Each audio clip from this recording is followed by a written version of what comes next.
Hello students, तो this is your SS ma'am और bullet revision NCERT में हम पढ़ रहे थे पॉपुलेशन इंटरैक्शंस के बारे में। और आज के लेक्चर में हम फोकस करने वाले हैं एक बहुत ही बढ़िया पॉपुलेशन इंटरैक्शन जिसका नाम है म्यूचुअलिज्म। म्यूचुअलिज्म कह लो तुम इसे, या फिर तुम इसे सिम्बायोटिक रिलेशनशिप्स भी कह सकते हो। सिम्बायोटिक रिलेशनशिप्स जिसके अंदर जितनी भी स्पीशीज इन्वॉल्व होती हैं उनको फायदे ही फायदे होते हैं। यहाँ पर जो भी दोनों स्पीशीज इन्वॉल्व होंगी उन दोनों स्पीशीज को फायदा होगा। अगर दोनों को फायदा हो रहा है तो ये हो गया एक पॉजिटिव इंटरैक्शन जिसके अंदर दोनों को फायदा हो रहा है। एंड एक बहुत इंपॉर्टेंट बात कि ये एक ऑब्लिगेटरी रिलेशनशिप है। Why is it a obligatory relationship? क्योंकि ये कंपल्सरी रिलेशनशिप है। यहां पर इन दोनों स्पीशीज में अगर एक भी स्पीशी नहीं होगी तो दूसरी स्पीशी एग्जिस्ट ही नहीं कर पाएगी। दूसरी स्पीशी मर जाएगी, खत्म हो जाएगी, कुछ भी हो सकता है, बट वो एग्जिस्ट नहीं कर पाएंगे, साथ में ही रहेंगे जब तक ये जान वाली चीज है। अब चलो इसके एग्जाम्पल्स पढ़ते हैं। सबसे पहले सबसे इंपॉर्टेंट है लाइकेंस। लाइकेंस का नाम आप लोगों ने हजारों बार सुना होगा। किस किस के बीच में होता है? एक फंगस के बीच में होता है और एक एल्गी के बीच में होता है। फंगस और एल्गी के बीच में यहां पर होता क्या है? देखो, लाइकेंस के दो कंपोनेंट्स हो गए। जो एल्गल कंपोनेंट है उसको हम बोलेंगे फाइकोबायोन, जो फंगल कंपोनेंट है उसको हम बोलेंगे माइकोबायोन। यहां पर एग्जैक्टली क्या होता है कि जो एल्गी है वो तो बनाती है खाना, फोटोसिंथेसिस करेगी, और जो फंगस है, फंगस प्रोवाइड करती है number 1 shelter, number 2 raw nutrients absorb करती है सारे सॉइल से और एल्गी को प्रोवाइड कराती है। फंगस के पास में उसका खुद का घर है, उसके पास उसका खुद का राशन है, पर उसे खाना बनाना नहीं आता। तो उसने एल्गी को अपने साथ में रख लिया है कि मैं तुम्हें रहने के लिए घर दे रहा हूं, मैं तुम्हें बनाने के लिए राशन दे रहा हूं, रॉ मटेरियल दे रहा हूं, न्यूट्रिएंट्स दे रहा हूं, एब्जॉर्ब करके सब कुछ, तुम मेरे लिए खाना बनाओ। तो एल्गी ने कहा ठीक है भाई, डन, मैं तुम्हें खाना बनाऊंगी, मैं तुम्हें खाना बना के दूंगा, तुम मुझे रहने की जगह दे देना। तो ये एक ऑब्लिगेटरी रिलेशनशिप है। बिना फंगस के एल्गी कुछ नहीं कर सकता। आता होगा उसको खाना बनाना, उसके पास जब तक न्यूट्रिशन नहीं है, न्यूट्रिएंट्स नहीं है, वो नहीं बना सकता खाना। उसके पास रहने का ठिकाना नहीं है तो खाना कहाँ बनाएगा? और फंगस, उसके पास में घर है, न्यूट्रिएंट्स है, बट फूड का कोई सोर्स नहीं है, तो विदाउट एल्गी वो नहीं रह सकता। That is why it is an obligatory relationship, जहां पर एल्गी ने तो फूड प्रिपेयर किया है फंगस के लिए, और फंगस ने क्या किया है? फंगस ने जस्ट अ सेकेंड, फंगस ने उसको प्रोवाइड किया है शेल्टर और न्यूट्रिएंट्स। किसके लिए? खाना बनाने के लिए। नेक्स्ट, ऐसा ही एक और सिम्बायोटिक एसोसिएशन आपको देखने को मिलता है, माइकोराइजा। ये किसका एसोसिएशन है? ये है फंगस का हायर प्लांट्स की रूट्स के साथ में। फंगस का एसोसिएशन है किसके साथ में? हायर प्लांट्स के रूट्स के साथ में। यहां पे भी सेम चीज है, प्लांट फोटोसिंथेटिक है, उसे खाना बनाना आता है, और फंगस न्यूट्रिएंट्स प्रोवाइड करता है। फंगस सॉइल के अंदर जाता है, वहां से न्यूट्रिएंट्स निकाल के लाता है, प्लांट को देता है, प्लांट ने बदले में उसे रहने की जगह दे दी और खाना बना के दे दिया। तो फंगस ने हेल्प किया किसमें? एब्जॉर्प्शन में एसेंशियल न्यूट्रिएंट्स का, और प्लांट ने रिटर्न में क्या किया? उसको कार्बोहाइड्रेट्स बना के दे दिए। ठीक है भैया, ले जा, खा ले खाना। एक और symbiotic relationship.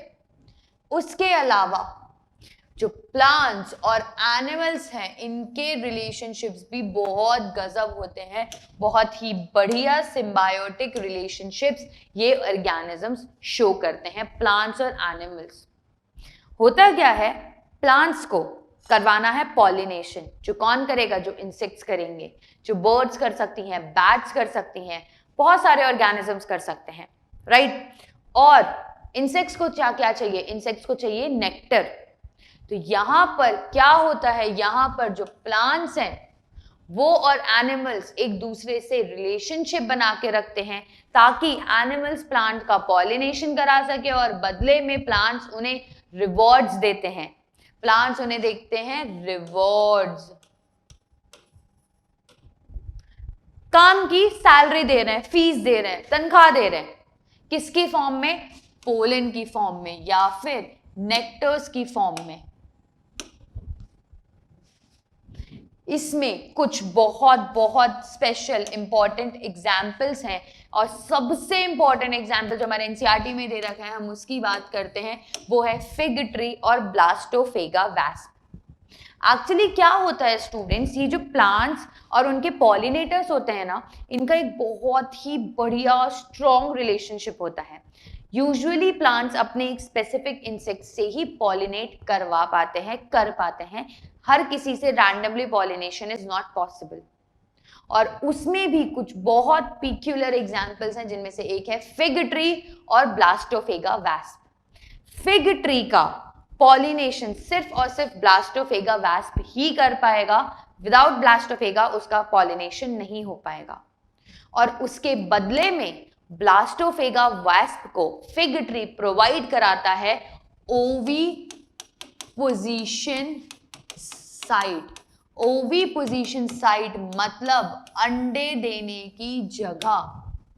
Egg laying site provide कराता है, एक बहुत अच्छी suitable comfortable egg laying site Blastophaga wasp को मिलती है फिग ट्री के अंदर। और एक और चीज होती है, जब उसके लार्वा डेवलप हो रहे होते हैं तो फिग ट्री अपने कुछ फ्रूट्स उनको दे देता है ताकि उनको खाना मिल सके। वो उनको डेवलपिंग सीड्स को उसके अंदर देता है ताकि उनको खाना भी मिल सके। तो देख रहे हो तुम कितनी बढ़िया चीज है। तुम मेरा पॉलिनेशन कराओ, मैं तुम्हें बच्चा पैदा करने की जगह दे रहा हूं और बच्चों को इनिशियल डेज में खाना भी दे रहा हूं। और जब वो बाहर निकलते हैं तो उनकी बॉडी पे पोलन ग्रेन्स चिपक जाते हैं, फिर वो किसी और प्लांट पे जाएंगे। ब्लास्टोफेगा वैस्प जब वो ढूंढ रहे होते हैं कि मैं कौन सी ओवी पोजीशन साइट चूज करूं, तब वो पॉलिनेशन करवाते हैं। इस तरीके से ये एक रिलेशनशिप होता है। ये हमारे एनसीईआरटी डायग्राम है, जिसमें देखो ये ओवी पोजीशन साइट है और यहाँ पर ये डेवलपिंग लार्वास को फूड प्रोवाइड हो रहा है। तो it is again a very very very great और बहुत बहुत एस्टॉनिशिंग सा एग्जाम्पल है कि कितना कुछ हमारे नेचर में हमें देखने को मिलता है।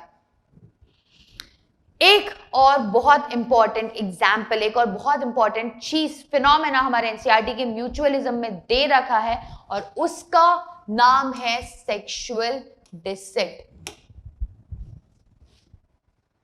इसमें इन्होंने एग्जाम्पल दे रखा है, क्या है अभी मैं बताती हूँ, ऑर्किड्स के बारे में, ऑर्किड प्लांट्स के बारे में बता रखा है कि ऑर्किड प्लांट्स इतने स्पेसिफिक, इतने यूनिक, इतने नए नए तरीके लेकर आते हैं पॉलिनेशन कराने के लिए कि हमारा नेचर, हमारे scientist, we all are very astonished कि ये क्या बढ़िया बढ़िया चीजें कर पा रहे हैं।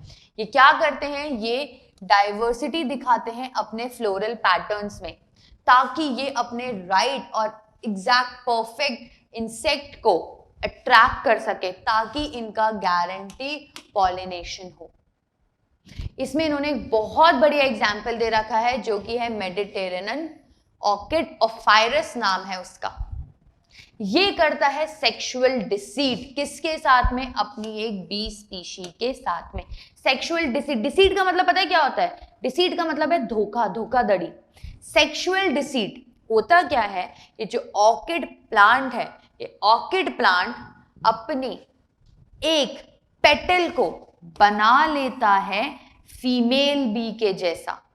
इसके पूरा जो भी इसका फ्लावर है उसकी एक पेटल को ये फीमेल बी के जैसा बना लेगा।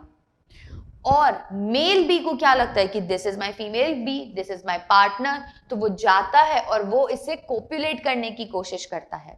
अब जब यहां पर वो उसे कोपुलेट करने की कोशिश कर रहा है तो पोलन ग्रेन्स उसकी पूरी बॉडी पे स्टिक हो जाते हैं।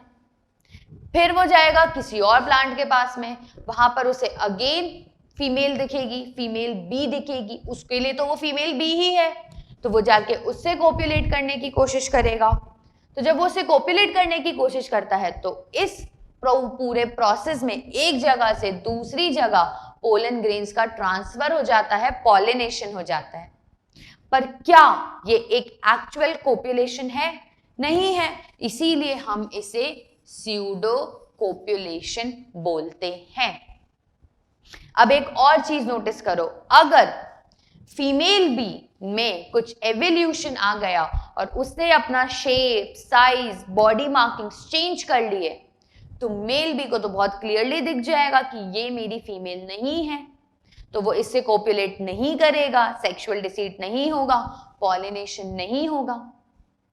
तो इस प्लांट को, इस ऑर्किड प्लांट को, फाइरस को फीमेल बी के साथ साथ को इवॉल्व करना पड़ता है, ताकि कभी भी ऐसा कोई सिचुएशन ना आए कि उसका पॉलिनेशन ना हो पाए।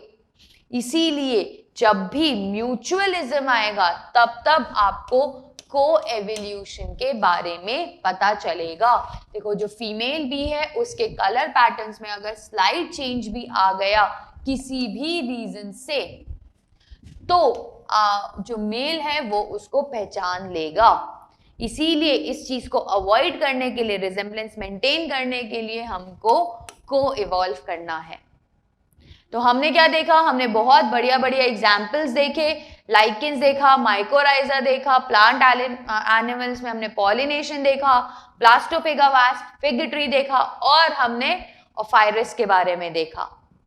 तो विद दिस स्टूडेंट्स, मैं आज का ये लेक्चर यहाँ पे फिनिश कर रही हूँ। We will meet in bullet revision NCERT किसी नए टॉपिक के साथ में, और वहां पर हम बुलेट की स्पीड से हमारे टॉपिक को रिवाइज कर रहे होंगे। Till then students, thank you.